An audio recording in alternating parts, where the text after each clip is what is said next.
O'zbekistonda detektivlar bormi? Va detektivlar advokatlik kasbiga qanchalik o'xshash va ularning farqli tomonlari nimadan iborat? Bugungi videoda aynan shu haqida gaplashamiz. Detektiv bu jinoyat, huquqbuzarlik yoki shubhali holatlarni tergov qilishga o'xshagan jarayon, dalillarni to'plash va haqiqatni aniqlash bilan shug'ullanadigan mutaxassis hisoblanadi. Uning asosiy quroli aql, tahlil va kuzatuvchanlik va sabr hisoblanadi. Detektivlarning ikki turi mavjud. Bular davlat detektivi va xususiy detektiv hisoblanadi.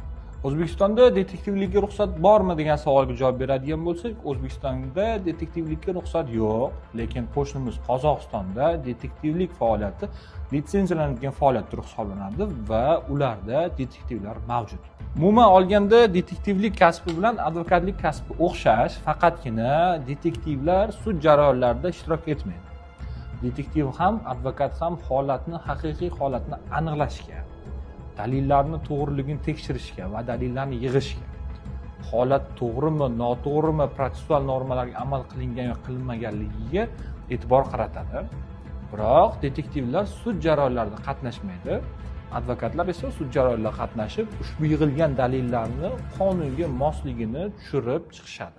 Umuman olganda o'zini kasbini sevadigan, professional shug'ullanadigan advokat detektivdan ham kuchliroq ish qila oladi. Sababi u ham dalilni yig'adi, ham holatni aniqlaydi, ham ushbu holatlarni sudda himoya qiladi. Agar menga siz savol bersangiz, Verunda Sherlock Holmes, Monk, Poirotga o'xshagan kuchli detektivday advokatlar bormi desangiz, men albatta ha degan javob beraman. Bunaqa advokatlar bizda 10 dan ziyod.